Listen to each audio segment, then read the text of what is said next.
자, 오늘은 권위 있는 신앙이라는 제목으로 말씀의 은혜를 나누고자 합니다. 여러분, 남자들이 세상에서 제일 가기 싫은 곳이 있습니다. 어딘 줄 아세요? 군대. 그렇죠? 군대. 남자들이 제일 가고 싶지 않은 곳이 군대. 아마도 나에게 5억을 준다 해도 가고 싶지 않은 곳이 있다면 군대. 5억은 생각해볼까요? 너무 많이 불렀나? 한 1억? 1억? 네, 아무튼 네, 저는 개인적으로 5억을 준다 해도 다시 가고 싶지는 않습니다. 네, 너무 힘들었었기 때문에. 네, 대부분의 남자들이 그런 마음인 것 같아요. 군대를 다시 갔다 오는 걸 굉장히 싫어합니다. 왜 그러겠습니까, 여러분? 군대에 가면 계급 사회가 있기 때문에 나보다 나이가 어리거나 동갑이면 고참 대우를 해줘야 되거든요. 그래서 그 계급의 권위가 있기 때문에 함부로 대할 수가 없어요. 나를 괴롭히고 못 살게 굴어도 절대로 그 사람에게 복종해야 하는 것이 그 세상이 군대입니다. 근데 이런 계급 사회가 사실 군대 안에만 있는 게 아닌 것 같습니다. 우리가 살아가는 이 세상도 암암리에 계급화 시켜버리는 그런 시대가 되어버린 것 같아요. 그렇지 않습니까, 여러분? 물질로, 외모로, 성격으로, 개인의 능력으로. 그래서 사람들을 평가할 때 이 사람은 외모가 1등, 이 사람은 재력이 1등, 이 사람은 성적이 1등, 뭐 이렇게 하면서 나누는 거죠. 그래야 사람들이 자신을 인정하고 또 그것들로 사람들에게 이런저런 말할 수 있는 권위가 생긴다고 생각을 하는 겁니다. 그래서 남들보다 월등해야 하고, 남들보다 더 많아야 하고, 남들보다 높아지기 위해서 많은 사람들이 안간힘을 쓰는 것 같아요. 그러나 우리가 세상에서 권위를 얻고 살아가는 것도 중요하지만, 여러분, 절대로 우리가 삶 속에서 놓지 말아야 할 권위가 있다면 바로 신앙의 권위, 이 영적인 권위입니다. 그렇다고 이 신앙의 권위가 교회 안에서 직분을 가지고 무조건 순종해라, 복종해라 라는 그런 권위를 말하는 것이 아닙니다. 교회에서 11조를 많이 하고 세상적인 직위가 있다고 어깨 딱 힘주는 것이 그런 권위를 말하는 것이 아니고, 나이가 많다고 권위가 있는 것을 말하는 것이 아니라는 거예요. 진짜 영적인 권위는 하나님이 허락하시는 것입니다. 하나님이 영적인 권위를 허락하는 사람들은 절대 자신들을 자랑하거나 드러내지 않아요. 겸손하고 더 낮아진 모습으로 말 한마디를 하더라도 사람들을 휘어잡고 또 위로하고 능력을 행할 수 있는 그런 권위가 있는 것이죠. 그런 사람들이 진짜 영적인 권위를 가진 거예요. 여러분, 우리가 학창시절에 싸움을 좀 잘한다고 하는 사람들 중에 보면 허세를 부리는 애들이 진짜 많이 있어요. 내가 좀 싸움 잘한다고 막 맨날 막 반 돌아다니면서 애들 막 괴롭히고 하는 애들이 있거든요. 저도 학교 다닐 때 그런 애들이 있었어요. 저는 학교를 공고 다녔기 때문에 진짜 일진들이 조폭에 소속되어 있는 애들이 많이 있었어요. 그래서 3학년이 되면 일진 애들이 딱 앞에 서가지고 도열을 합니다.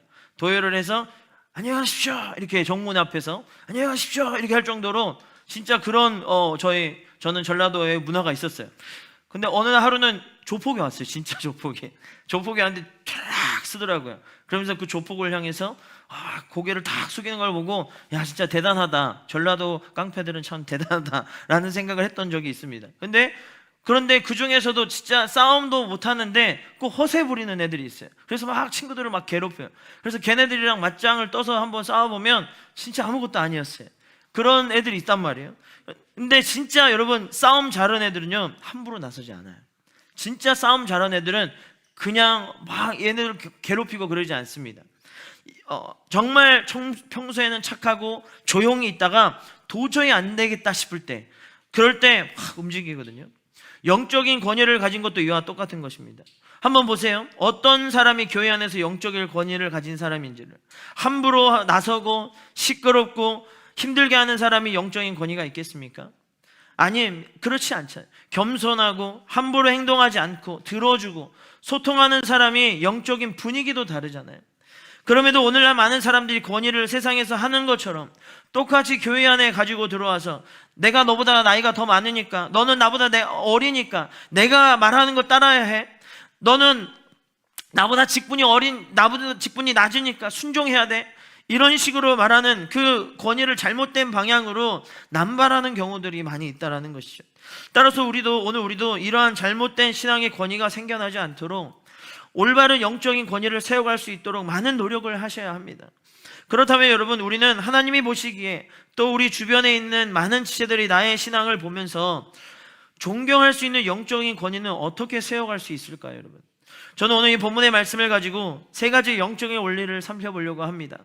첫 번째는 확신 있게 대답할 수 있는 내 신앙을 가지라는 거예요. 확신 있게 대답할 수 있는 내 신앙을 가지라. 오늘 본문의 배경은 예수님께서 예루살렘에 입성한 이후에 고난주간 제3일째 되던 날이 일어난 일이었어요. 이날도 어김없이 예수님께서는 성전에서 백성들, 이 많은 사람들을 가르치고 있었습니다. 그런데 갑자기 사내들인 공회의 사람들이 거기서 파견했던 이 종교 지도자들, 대제사장들과 서기관들과 장로들이 예수님을 찾아오게 됩니다. 이들이 예수님을 찾아온 이유는 뭐였냐면 권위 논쟁을 펼치기 위해서였어요. 어느 날 갑자기 바리새인도 아니고 서기관도 아니고 장로도 아닌 이 제사장 복장을 입은 사람도 아닌 이 행색이 초라해 보이는 한 청년이 나타나서 신적인 권위로 사람들에게 율법을 가르치고 또 병든 자를 고치고 복음을 전파하니까 얼마나 얄밉고 짜증이 나겠습니까? 그래서 이 일을 따지려고 예수님을 찾아와서 이렇게 묻기 시작하는 겁니다. 2절 말씀을 보십시오. 말하여 이르되 당신이 무슨 권위로 이런 일을 하는지 이 권위를 주니가 누구인지 우리에게 말하라 라고 이야기를 하는 거예요. 근데 사실 당시에 이들의 입장에서 볼 때 이렇게 물음을 던지는 것은 사실 당연한 거였어요. 그러나 이들은 절대로 순수한 의도를 가지고 이 질문을 던진 것이 아니라, 물음을 던진 것이 아니라 예수님을 해치려는 그런 불순한 동기를 가지고 이렇게 찾아와서 물어보았던 겁니다. 왜냐하면 예수님께 던진 이 물음에 적절하게 대답을 하지 못했을 경우에 예수님의 권위가 실추되는 것뿐만 아니라 법에 의해서 처벌이 될 수 있는 상황이었거든요. 그러니 이들은 이번 기회를 통해서 예수님을 제거할 마음을 가지고 찾아와서 물었던 것이죠. 그래서 이런 의도를 파악하신 예수님은 오히려 반대로 이들의 이렇게 물음을 던지시는 겁니다. 4절 말씀을 보세요. 요한의 세례가 하늘로부터냐 사람으로부터냐 라고 되물으십니다. 예수님의 이 물음은 지도자들의 물어보았던 것은 대답이 아니었어요. 오히려 신적인 지혜에 기초한 이 적극적이고 지혜로운 질문이었다라는 것을 볼 수 있습니다. 왜냐하면 우리가 성경을 읽어봐서 알 수 있듯이 예수님의 신적인 권위가 세례 요한의 이 세례를 받았을 때 하나님께서 예수님에게 이는 내 사랑하는 아들이다 라는 하나님의 아들이심이라는 걸 확인시켜 주셨잖아요. 그리고 그 세례를 시작으로 예수님의 공생의 사역이 시작되었기 때문에 세례 요한의 이 세례와 예수님의 메시아적 이 신적인 권위는 상당한 밀접한 관계가 있습니다. 이러한 예수님의 물음에 종교 지도자들의 역시 꽤 당황하기 시작하는 거예요. 예수님의 이 물음 또한 이들이 잘못 대답을 했다가는 큰 밀란이 일어날 수 있기 때문이에요. 그래서 종교 지도자들끼리도 서로 의논을 하기 시작합니다. 대답을 하면 되는데 서로 의논해요. 그랬더니 어떤 대답을 내놨습니까? 5절부터 7절 말씀을 우리 한번 보십시오. 만일 하늘로부터라 하면 어찌하여 믿지 아니하였느냐 할 것이요, 만일 사람으로부터라 하면 백성이 요한을 선지자로 인정하니 그들이 다 우리를 돌로 칠 것이라 하고 대답하되, 7절 말씀에 뭐라고 그랬어요? 어디로부터 알지 못한다. 이들의 대답은 알 수 없다라는 것이에요. 이들은 어떻게 대답해야 하는지 사실 전부 알고 있었어요. 그런데 그렇게 답변을 하면 자신들의 신앙이 잘못되었음을 인정하는 꼴이 되기 때문에 답을 거절하는 거예요. 그리고 어디서 왔는지 알지 못한다는 이 말로 회피를 해버렸던 겁니다. 결국 이들의 대답은 진리를 분명하게 말하고 영혼을 구원을 위해서 가르쳐주고 알려주는 그 확신 있는 신앙의 고백이 이들에게는 없었다라는 거예요. 끝까지 자신들의 유익과 세상적인 권위를 얻기 위해서 그저 그것을 지키기 위해서 대답만 할 뿐이라는 것이죠. 그렇습니다, 여러분. 우리가 신앙생활을 하면서 내가 가지고 있는 신앙에 대한 분명함이 있어야 되고, 또 내가 말할 수 있는 이 신앙에 대한 확신이 내 신앙 가운데 진짜라는 것을 고백할 수 있는 이것이 있어야 됩니다, 우리도. 그런데 우리가 믿음을 붙들고 신앙생활을 하면서도 자신 안에 믿음에 대한 분명함이 없을 때가 있고, 내가 믿는 예수가 진리이고 이것이 사실이다라는 걸 고백하지 못하는 사람들도 굉장히 많다라는 거예요.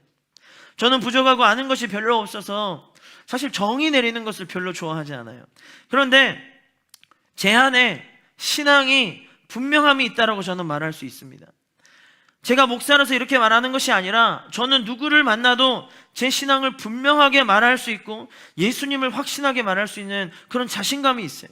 이것은 하나님이 우리에게 주신 영적인 권위고 권세거든요. 요한복음 1장 12절 말씀에서 왜 이 말씀을 얘기했습니까? 영접하는 자, 곧 그 이름을 믿는 자들에게는 하나님의 자녀가 되는 권세를 주셨으니 라는 이 말씀을 사도 요한이 왜 했겠습니까? 우리가 예수를 믿으면 나도 예수님처럼 진짜 하나님의 자녀가 된다라는 그 신앙의 확신을 주기 위해서잖아요. 그런 확신이 없으니, 확신도 없이 이 사도 요한이 이 말씀을 이 성경에다가 써놨겠냐고요. 이뿐만이 아닙니다. 마태복음 16장 16절에서도 사도 베드로가 이런 고백을 해요. 주는 그리스도시요 살아계신 하나님의 아들이시니이다 라고 고백합니다. 또 요한복음 11장 27절에서 마르다도 이런 고백을 해요. 주는 그리스도시요 세상에 오시는 하나님의 아들이신 줄 내가 믿나이다. 이 사람들이 쓸데없이 이런 고백을 했겠냐는 거예요. 이들의 마음에 자신들이 믿고 있는 하나님 예수 그리스도에 대한 확신이 분명히 있기 때문에 이런 고백을 할 수 있었던 것이 아닐까요? 그런데 우리는 세상에 살면서 남들이 우리에게 묻습니다. 왜 예수님을 믿느냐? 왜 교회를 다니느냐? 라고 물어보면 종교 지도자들처럼 분명하지 못하고 확신 있게 대답하지 못하는 거예요. 그리고 대부분 다 이렇게 예, 그냥 다닙니다 말하는 것이 내 안에 불편함이 생길 것 같아서 그렇게 말하는 거예요. 얼버무리고 애매하게 회피하는 사람들도 있다는 거예요. 이런 모습들이 확신을 가진 신앙의 모습들은 아니잖아요. 여러분, 요즘에 신천지들, 이단들을 보십시오. 그들은 가짜 진리를 가지고도 얼마나 확신 있게 말하는지를 보세요. 잘못 들으면 그들이 진짜인 것처럼 여겨질 만큼 그 사람들은 그런 확신을 가지고 사람들에게 말하면서 끊임없이 끌어들이고 있다는 거예요. 얼마 전에 그 유튜브 보니까 어떤 사람이 나왔냐면 왜 신천지가 답인지, 이만희가 왜 진짜 예수인지, 어떤 사람은 자신이 정명석 목사를 선택한 이유가 뭔지를 너무 당당하게 자신의 얼굴을 비춰가지고 그렇게 설명하는 것을 보여주고 있더라고요. 또 교회를 다니던 어떤 사람은 자신이 신내림을 받았대요.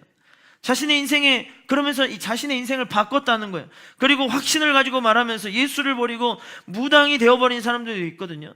그런 영상과 사람들 보면서 제가 무슨 생각을 했냐면, 지금 올바른 개신교들이 그만큼 성도들에게 신앙의 확신을 주지 못하고 있구나라는 생각이 들어서 너무 마음이 안타까웠어요.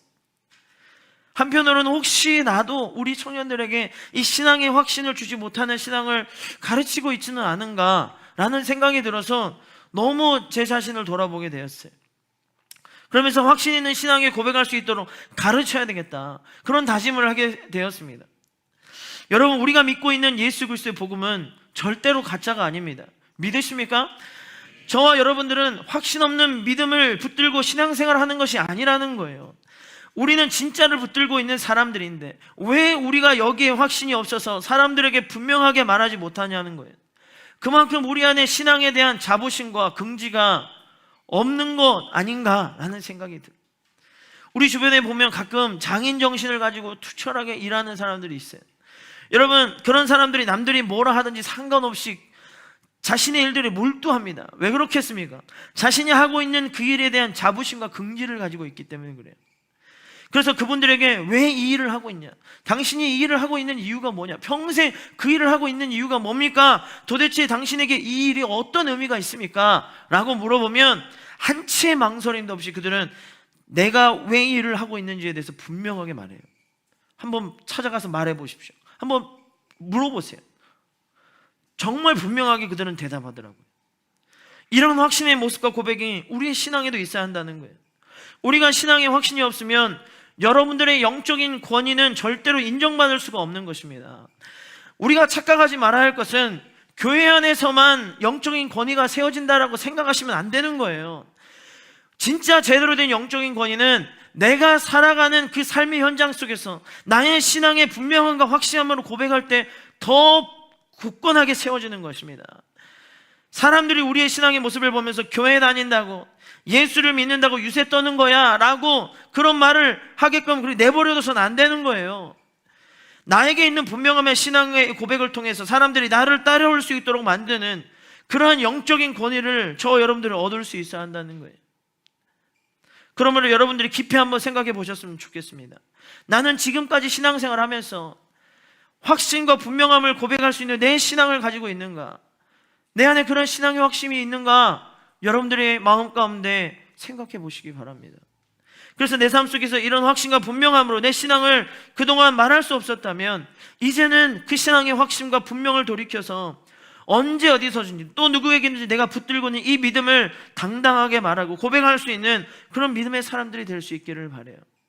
그래서 세상과 교회에서 인정받는 그 권위 있는 신앙의 소유자가 될 수 있기를 주의 이름으로 축복합니다. 두 번째, 권위 있는 신앙 두 번째는 나만의 기득권을 내려놓아야 돼요. 나만의 기득권을 내려놔야 돼요. 예수님의 물음에 답변하지 못했던 이 종교 지도자들의 모습을 보시고 예수님도 자신의 권위가 어디서 왔는지 대답해 주지 않았습니다. 다만 예수님이 이들에게 뭘 얘기하냐면 포도 농부 비유를 대신 이야기를 해주셨어요. 이 비유의 내용이 무엇입니까? 어느 한 사람이 포도원을 만들고 농부를 고용해서 이 포도원을 관리하게 하고 자신은 외국으로 떠나게 됩니다. 그리고 시간이 돼서 이제 돌아와서 포도원의 소출을 얻고자 해서 이 종을 보냈습니다. 근데 농부들이 포도원에서 난 소출을 주인에게 주기 싫어서 종을 때려서 보냈어요. 그렇게 3번에 걸쳐서 종들을 보냈지만 농부들은 이 자신들이 맺었던 그 열매들을 빼앗기 싫어서 종들을 때려서 돌려보냈어요. 자, 이것을 보자 이 주인이 그러면 종들을 보내서 그런가? 아니다. 이제는 내 아들을 보내면 이들이 존대해 주겠지 라고 생각해서 농부들에게 보냈어요. 근데 이 농부들은 자신들의 밥그릇이 빼앗길 것이 두려워서 어리석게도 그 아들을 죽여서 돌려보냅니다. 그러면 주인이 어떻게 하겠어요, 여러분? 아들이 죽었는데 그냥 지나쳐 가겠습니까, 여러분? 세상에 어떤 부모가 자식이 죽었는데 그냥 가만히 있겠어요? 그러니까 어떻게 했다고 말씀합니까? 16절 상반절의 말씀을 보십시오. 와서 그 농부들을 진멸하고 포도원을 다른 사람에게 주리라 하시니, 그 밭의 주인이 와서 농부를 다 죽이고 그 밭도 다른 사람이 빼앗아서 다른 사람이 줘버렸대요. 근데 이 비유가 누구를 향해서 설명하는 비유겠습니까, 여러분? 그 당시에 종교 지도자들을 향해서 말씀하시는 거예요. 하나님이 포도원과 같은 그 이스라엘을 전부 다 만들어 놓고 많은 은혜를 베풀어서 백성들에게 허락했는데 그것을 경작해야 할 농부들, 즉 종교 지도자들이 자신들의 욕망과 탐욕에 눈이 멀어서 기득권을 빼앗기지 않으려고 애를 쓰는 모습이 예수님의 입장에서 얼마나 답답하겠느냐는 거예요. 저와 여러분들이 잘 알고 있는 유대인들은 자신들이 하나님께 선택받은 백성이니까, 자신들은 율법에 뛰어나니까 누구도 우리를 건들 수 없고 오직 우리만이 하나님 나라 백성이 될 수 있다라는 그 구원받은 자들이라는 그 기득권을 내려놓지 못하니까 그 외의 사람들, 이방인들, 사마리아인들, 유대인들을 제외하고는 모든 사람들을 모두 다 배척하고 부정하게 여겨버리잖아요. 하지만 막상 하나님이 이 땅에 오셨어요. 그런데 그들의 권위를 인정하던가요? 하나님이 보시기에 그들의 권위는 인정해 줄 수가 없는 거예요. 그러니까 그들이 주님을 향해서 당신이 뭔데 그렇게 하느냐라고 말하는 거잖아요. 그리고 그런 예수님의 행동이 싫어서 죽이려고까지 음모를 꾸미고 그렇게 행동하지 않습니까? 이것이 나만의 기득권을 내려놓지 못한 사람들의 모습이라는 거예요. 이런 모습을 보신 그들에게 예수님이 뭐라고 말씀하는지 보세요. 17절 18절 말씀을 우리 다 같이 한번 읽어보겠습니다. 시작. 그들을 보시며 이러시되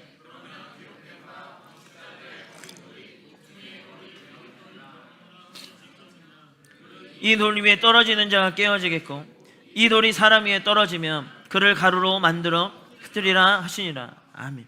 무슨 의미겠습니까, 여러분?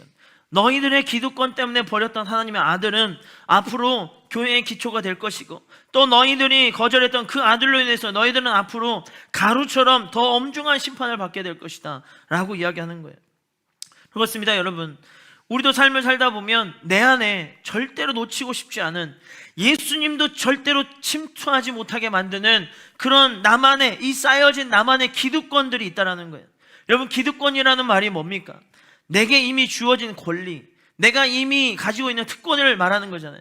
예를 들면 사람들과 관계를 맺는 것도 내가 가진 이 학벌, 학업, 이런 직업이 있기 때문에 그것들을 필히 따진다거나, 또 어떤 사람은 외모를 따진다거나, 또 어떤 사람은 대화법이나 말투를 따진다거나, 또 어떤 사람은 미래의 안정성을 따지는 겁니다.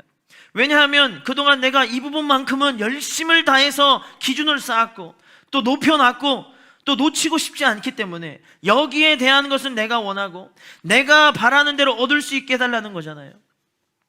이러한 나만의 기득권을 주장하면서 하나님이 여기는 절대 하나님은 여기 들어오지 못하고 하나님은 절대 여기 들어오시면 안 되고 여기는 절대 터치하시면 안 됩니다. 여기까지는 절대 하시면 안 돼요. 철저하게 내가 막는 거예요. 그러나 내가 품었던 기득권을 내려놓지 못하면 인정받는 영적인 권위는 절대로 얻어질 수가 없는 거예요. 오히려 그것 때문에 사람들이 나를 더 질책하고 책망받게 만들게 될 뿐이라는 겁니다. 하지만 내가 품고 있던 나만의 기득권을 내려놓고 하나님이 그것을 주관하게 만들면 하나님은 나를 위해서 더 많은 것들과 더 좋은 것들을 예배해 놓으시더라는 거예요. 여러분, 제가 이 말씀을 준비하면서 저 역시도 한번 돌아봤어요. 제 삶을 돌아봤어요. 과연 예수님도 건들지 못하는 나의 기득권이 뭔가, 나만의 기득권이 뭔가, 예수님도 내 안에 절대 침투시키지 못하게 만드는 내가 철저하게 맡고 있는 기득권이 뭔가를 그거를 생각해 봤어요. 근데 딱 한 가지가 있었어요. 그게 뭐냐면 집을 깨끗하게 보는 거였어요. 깨끗하게 되어 있는 집을 보는 거. 그게 저에게 이 기득권이었어요. 여러분, 왜냐하면 제가 교회를 끝나고 집에 가면 집 정리가 안 되어 있을 때가 너무 많았어요. 너무 힘들어요. 그런데 제가 가서 해야 되니까. 근데 아내도 아들 셋을 케어하면서 나름대로 집을 정리를 합니다. 너무 힘든 와중에서도 그 정리를 해요. 근데 이것 때문에 저희가 많이 다퉜어요. 부끄럽지만 많이 다퉜어요. 저도 아이들을 많이 혼내고. 하지만 제 마음에 안 드는 거예요. 뭘 해도 마음에 안 들어요.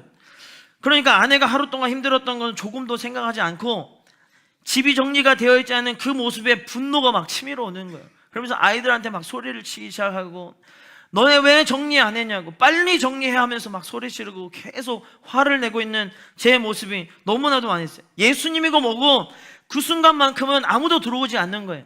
그냥 집이 깨끗해 되는 게 저에게는 만족이었어요. 어느 정도 집이 잘 정리되어 있어야, 만족이 되어야 좋은 아빠가 되고 좋은 남편이 되어주는 거예요. 그렇지 않으면 치워야 하고 정리하니까 거기에 계속 민감해하니까 이게 막 돌변하는 거예요, 사람이. 그래서 이런 제 모습을 깨닫고 내가 내려놓아야겠다라고 생각을 했어요. 이 기득권을 내려놓지 못하면 아내와 자녀들이 아빠의 권위, 남편의 권위, 또 목사로서의 권위를 인정해 줄 수 없겠다라는 생각이 들었어요. 그래서 지금은 그 기득권을 내려놨어요. 가서 집에 딱 들어가는 순간 기도합니다. 하나님, 제가 집에 들어갔을 때 집이 어떻게 되었던 그것으로 내 기득권을 앞세우지 말고 주님이 내 안에 들어오셔서 다스려 주십시오. 기도하고 딱 들어가요. 그리고 지금은 집이 왜 이렇게 더럽냐, 왜 이렇게 막 청소도 안 했냐, 그런 소리 안 합니다. 한마디도 안 했어요. 그 뒤로부터 제가 이 말씀을 3주 전에 썼거든요. 여러분들 설교하는 이 말씀을 3주 전에 썼어요. 제가 3주 동안 집에서 이 얘기를 단 한 번도 하지 않았습니다. 우리 아내가 증인이에요. 정말로. 우리 아내가 듣고 제가 이 얘기를 나눴어요. 그랬더니 아내가 며칠이나 가나 보자 이러더라고요. 며칠이나 가나 보자. 근데 지금 3주 동안 제가 한마디도 안 했어요. 그러니까 아내와 아이들이 더 많이 웃어요. 더 많이 찬양하고 더 많이 기뻐하는 거예요. 아, 하나님이 이런 모습을 보여주려고 했나 보다. 그냥 내가 해야지. 그리고 기쁜 마음으로 먹고 또 다짐했지만 이제는 바뀌지가 않아요. 그냥 그대로 그냥 하는 거예요. 이 마음, 이 모습을 보여주려고 어제도 열심히 걸레질했습니다. 그 마음 먹고 그냥 열심히 걸레질 하다 왔어요. 여러분, 하나님은 우리에게 붙들려 있는 나만의 기득권을 깨부시기를 원하는 거예요. 하나님의 나라가 나의 기득권을 원하지 않고 거절하고 있어요. 내가 그동안 살아왔던 삶을 하나님도 인정해 주셨으면 좋겠는데 포기할 수 없었던 나만의 기득권을 오히려 다 버리게 만드시는 거예요. 왜냐하면 우리가 진짜 가져야 할 기득권은 이 땅에서 얻는 것이 아니기 때문입니다. 저와 여러분들의 기득권은 이미 하나님 나라에 있어요. 이 땅에서 그 잠깐의 행복을 위해서 굳이 나의 기득권을 주장해서 하늘의 것을 잃어버릴 필요가 없다는 거예요. 성경에 보면 자신의 기득권을 내려놓은 사람은 하나님은 기억하시고 인정하셨거든요. 아브라함이 롯과 사이에서 네가 우하면 내가 장하겠다라고 말하면서 삼촌의 기득권을 내려놨더니 아브라함에게 민족의 아버지라는 더 큰 영적인 권위를 허락하셨어요. 또 느헤미야를 보십시오.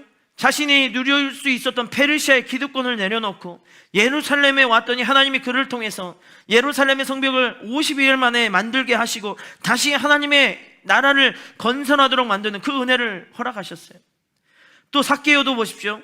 지난주에 나눴던 이 삭개오 말씀처럼 이 삭개오도 자신이 누릴 수 있는 세리장의 기득권을 내려놓고 자신의 전부를 다 나눠주게 결정하니까 예수님이 그와 모든 가족들이 구원받게 하시는 이런 일들이 일어나잖아요. 이것뿐만 아니라 우리가 믿는 예수님도 얼마든지 하나님의 아들로서 하늘의 보좌에서 살 수 있었거든요. 그런데 주님은 하늘에 있는 모든 기득권을 전부 포기하고 우리를 구원하기 위해서 이 땅에 오셨잖아요. 또 섬김을 받기 위해서 오셨던 것이 아니라 섬기기 위해서 오셔서 이 땅에 누릴 수 있는 기득권까지도 전부 다 포기하셨거든요. 그러니까 제자들은 예수님의 영적인 권위를 당연하게 인정할 수밖에 없는 거죠. 그래서 저는 기득권을 내려놓는 이 모습을 가장 잘 보여주는 성경 구절이 뭐냐라고 찾아봤을 때 이 구절이 생각났어요. 이사야서 11장 말씀을 보십시오. 이사야서 11장 6절부터 8절까지 말씀입니다. 우리 다 같이 한번 읽어보겠습니다. 시작. 그때 이리가 어린 양과 함께 살며 표범이 어린 염소와 함께 누우며 송아지와 어린 사자와 살찐 짐승이 함께 있어 어린아이에게 끌리며 암소와 곰이 함께 먹으며 그것들의 새끼가 함께 엎드리며 사자가 소처럼 풀을 먹을 것이며 젖먹는 아이가 독사의 구멍에서 장난하며 젖된 어린아이가 독사의 굴에 손을 넣을 것이라. 보십시오. 말씀을 보면 이리도 표범도 사자도 곰도 독사도 모두가 자신의 기득권을 내려놓고 모두가 함께 할 수 있도록 만들어버리잖아요. 이것이 기득권을 내려놓고 영적인 권위를 세워가는 하나님 나라와 교회의 모습이 아니겠습니까? 그렇다면 오늘 우리의 모습을 돌아보자는 거예요. 여러분들이 내려놓지 못하는 나만의 기득권이 무엇입니까? 세상 속에 살아갈 때 포기하지 못하는 기득권이 뭐냐는 거예요. 교회에 와서 여러분들이 속해 있는 부서와 청년부 공동체 안에서 여러분들이 내가 세워놨던 기준의 그 기득권들이 어떤 것들이 있냐는 거예요. 우리는 이런 기득권들을 내려놔야 합니다. 이것들은 나와 공동체를 망치는 역할을 하는 것인데 왜 그것을 모르냐는 거예요. 세상의 정치와 경제와 문화가 자신들의 기득권 싸움하는 것 때문에 난리인데 왜 굳이 교회 안에서까지 나만의 기득권을 주장하면서 서로를 향해 상처 주고 무너지게 만들어야 되겠냐는 거예요. 언제까지 그 기득권을 가지고 아등바등 내가 끝까지 붙들어서 교회가 교회답지 못하게 하고 성도가 성도답지 못하게 그렇게 보여주는 그런 모습이 있을 거냐는 겁니다. 우리가 그런 모습을 보여줄 필요는 없는 거잖아요. 여러분 그렇지 않습니까? 그러므로 여러분 점점 이 세상과 이 시대가 이 시대의 교회들도 성도들도 점점 자신들의 기득권만 앞장세고 있을 것입니다. 이러한 때에 저와 여러분들이 똑같이 나의 기득권을 내세울 것이 아니라 하나님이 허락하시는 영적인 권위로 우리의 신앙에 세상에서 무시받지 않게 만들고 소외당하지 않도록 만드는 그런 권위 있는 신앙을 가진 자들이 되어야 될 줄 믿습니다. 우리 청년 세대들은 그런 사명이 있는 거예요. 저와 여러분들은 그런 사명이 있는 것입니다. 마지막 때를 살아가고 있기 때문에 우리까지 변질되어 버리면 이 영적인 권위를, 이 올바른 영적인 권위를 우리가 어떻게 세워갈 거냐는 거예요. 우리는 이 잘못된 권위를 세우는 자들이 되어서는 안 되는 것입니다. 저 여러분들이 올바른 영적인 권위를 가진 그런 신앙을 세워가야 될 줄 믿습니다. 아멘이십니까? 이것을 기억하셔서 내려놓지 못했던 나만의 기득권을 이제는 내려놓고 온전한 영적인 권위를 세워갈 수 있는 우리 모두가 될 수 있기를 주 이름으로 축복합니다. 마지막 세 번째는 꼼수 부리는 신앙을 갖지 말라요. 꼼수 부리는 신앙을 갖지 말라. 여러분 누가복음 20장은 종교 지도자들과 예수님의 논쟁의 대화로 계속해서 이어지는 것을 볼 수 있거든요. 그런데 재미있는 것은 종교 지도자들이 꼼수를 부려서 어떻게든 예수님을 책잡아 넘어뜨리려고 안간힘을 쓰는 거예요. 오늘 본문의 초반의 내용들로 보셨듯이 종교 지도자들이 예수님의 권위에 따지러 왔다가 오히려 아무 말 못하잖아요. 그리고 본문 이후에 19절 말씀도 보시면 포도원 농부 비유가 자신들을 향한 말씀인 줄 깨닫고 로마 총독에게 예수님을 붙잡히게 하려고 가이사에게 세금을 바치는 것, 이것을 또 논쟁거리로 삼아서 또 책잡기를 시작합니다. 그런데 예수님께서 이 입이 다물어지지 않을 만큼의 놀라운 답변을 하시니까 이들이 어떻게 반응했는지를 보세요. 26절 말씀을 보십시오. 읽지는 않지만 한번 보십시오. 그들이 백성 앞에서 그의 말을 능히 첩잡지 못하고 그의 대답을 놀랍게 여겨 침묵하니라. 아무 말도 못하는 거예요. 이들은 또 다른 꼼수를 부렸지만 예수님을 이길 수가 없는 거예요.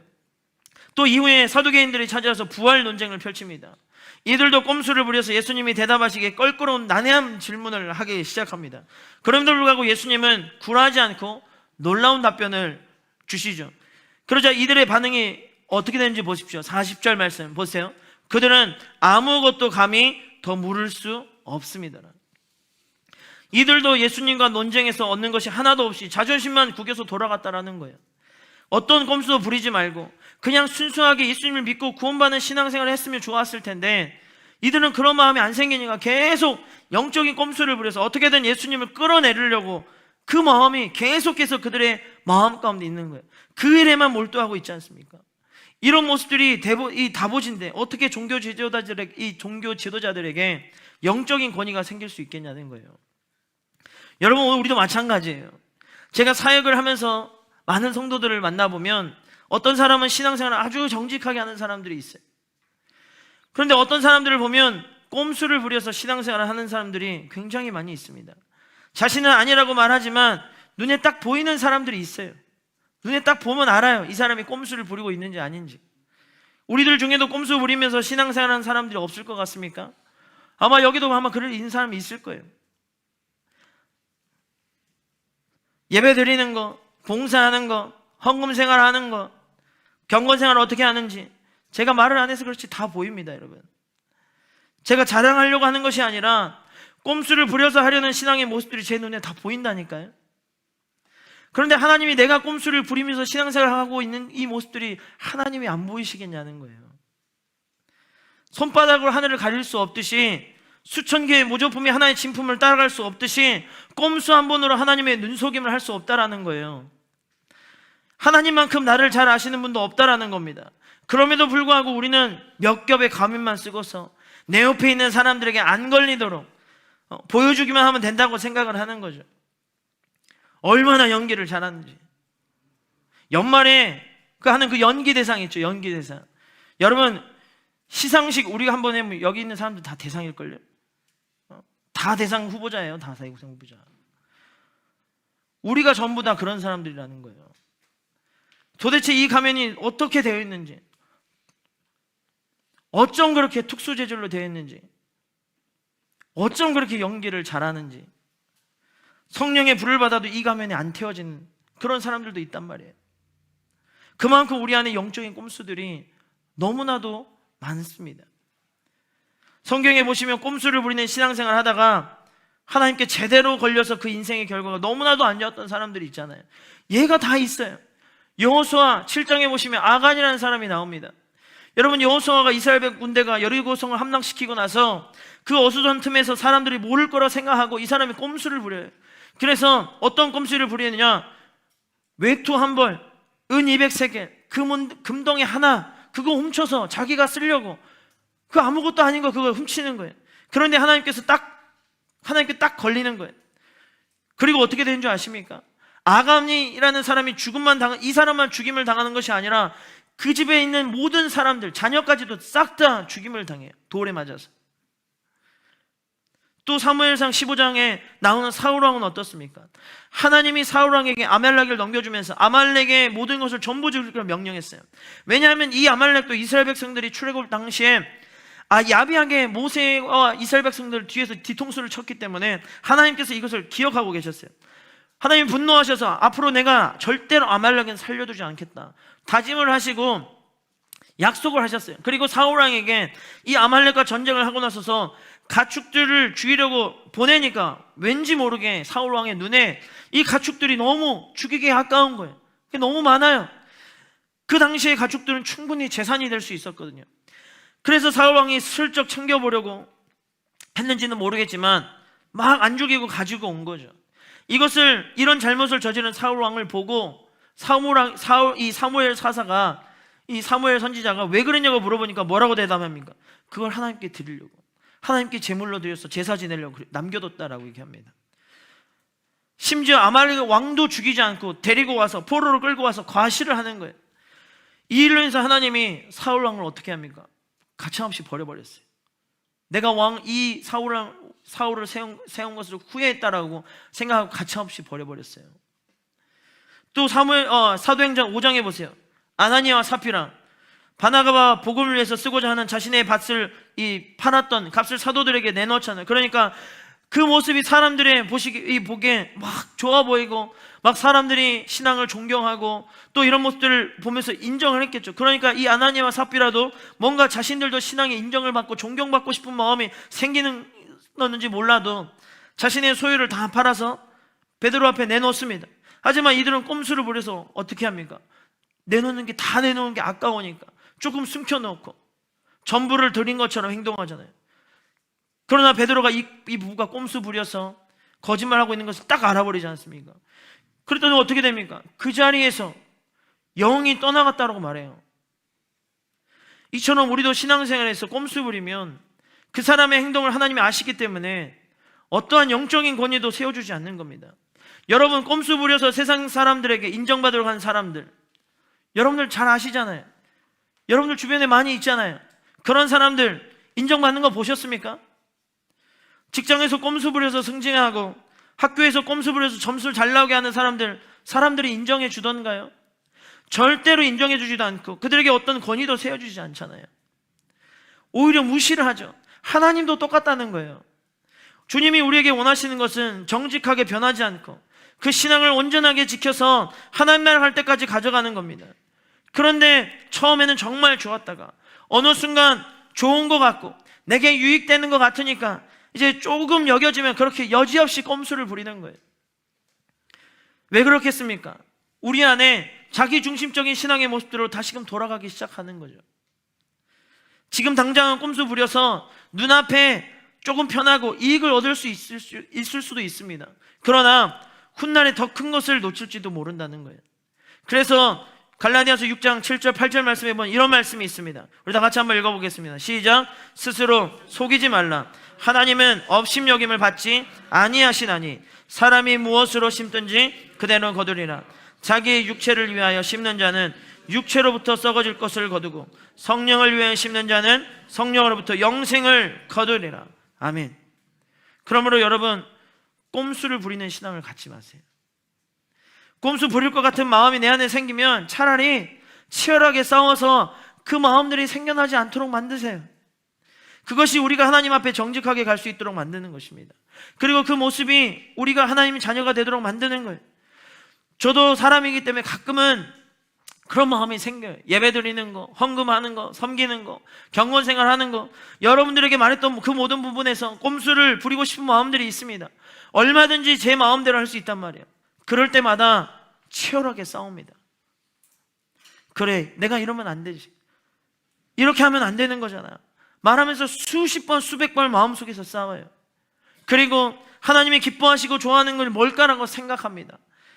그리고 그 마음을 돌려서 어떻게든 내가 하나님의 자녀가 되보려 노력하는 거예요.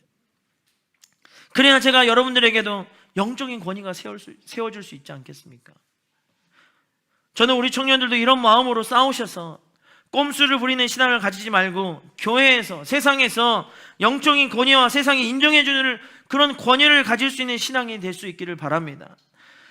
그래야 하나님의 사람들이 될 수 있는 것이고 하나님의 사람들이 가진 권위가 진짜임을 보여줄 수 있는 거예요. 그것이 진짜가 될 수 있는 것입니다. 우리의 신앙의 모습들을 돌아보십시오. 내 삶에 내가 어떻게 신앙생활을 하고 있고 내가 어떤 마음으로 신앙생활을 하고 있는지를 돌이켜보십시오.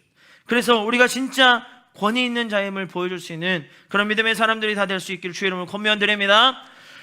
말씀을 마무리하겠습니다. 사랑하는 우리 청년 여러분, 오늘 이 말씀을 통해서 권위 있는 신앙을 가지려면 우리가 어떻게 해야 하는지 세 가지로 함께 살펴보았습니다. 첫째는 확신 있게 대답할 수 있는 내 신앙을 가지라. 둘째는 나만의 기득권을 내려놓으라. 세 번째는 꼼수 부리는 신앙을 갖지 말라 했습니다. 여러분, 제대로 된 영적인 권위는 그냥 생겨나지 않습니다. 어마어마한 노력과 시간과 삶의 모습들 속에서 십자가를 붙드는 그 삶 속에서 우리에게 영적인 권위가 세워지는 겁니다. 나비가 고치를 찢기 위해서 그 속에서 날개짓을 얼마나 많이 하는 줄 아십니까? 이 날개짓을 그 고치 안에서 날개짓을 수십만 번을 한답니다. 근데 밖에서는 안에서 나비가 이 날개짓 하는지 모르죠. 만약에 밖에서 그 고치를 찢어주면 이 나비의 근육이 생기지 못해서 나비가 날 수를 없다고 합니다. 그래서 고치가 찢어질 때까지 나비는 계속해서 끊임없이 날개짓 하다가 마침내 자신의 찢은 그 고치를 벗고서 훨훨 날아 올라가는 거예요. 여러분, 우리의 영적인 권위도 나비와 같은 수십만 번의 영적인 날개짓이 필요합니다. 진리를 말하고 기도하고 예배하고 찬양하고 포기하지 않고 계속 그 영적인 날개짓을 수십만 번을 해야 하는 거예요. 그러다가 마침내 찢어진 내 인생의 고치가 벗겨질 때 하나님은 놀라운 영적인 권위가 내게서 새겨지게 만들고 사람들에게 인정받을 수 있도록 만드시는 것입니다. 그렇기 때문에 우리는 올바른 영적인 권위가 세워질 수 있도록 끊임없이 이 영적인 날개짓을 십자가 안에서 해야 되는 거예요. 저는 지금 이 한국교회 권위가 왜 올바르지 못하고 세상의 권위처럼 변질되어 있냐고 묻는다면 이 영적인 이 날개짓이 온전하지 못했다고 생각해요. 한쪽을 잃어버렸던지 날개짓을 포기해서 진리를 말하기보다 세상적인 가치관을 더 말하고 한 영혼을 생각하기보다 자신들의 유익을 더 말하고 예배와 기도와 말씀에 앞장서기보다 세속적인 대세를 따라가려는 그 모습들이 성경에 나온 종교 지도자들처럼 오늘날의 영적인 권위도 그렇게 만들어버리는 것이 아닌가, 저는 매우 안타깝습니다. 사랑하는 우리 청년 여러분, 이제는 우리가 이런 영적인 권위의 모습들을 다르게 바꿀 수 있도록 만드셔야 하는 것입니다. 형제든 자매든 상관없이 예전에 그 영적인 권위의 모습들이 우리에게 더 이상 있어서는 안 되는 거예요. 저와 여러분들이 이제는 하나님께 인정받는 영적인 권위가 될 수 있도록, 세상 속에는 사람들의 인식 속에 와, 저들은 진짜 우리가 정말 범접할 수 없는 그러한 영적인 그 신앙의 권위가 있다라고 말을 들을 수 있는 그런 신앙이 저와 여러분들에게 있어야 될 줄 믿습니다. 그런 신앙을 만들어 가십시오. 그런 신앙을 세워가세요. 그 영적인 권위가 우리 청년부 공동체 안에도 있기를 주의 이름으로 축복합니다. 그 영적인 권위를 세워서 우리가 이 교회가 더욱더 하나님이 보시기에 기뻐할 수 있는 그 권위를 세워가는 그 믿음의 공동체 될 수 있기를 주의 이름으로 간절히 소망하고 축복합니다.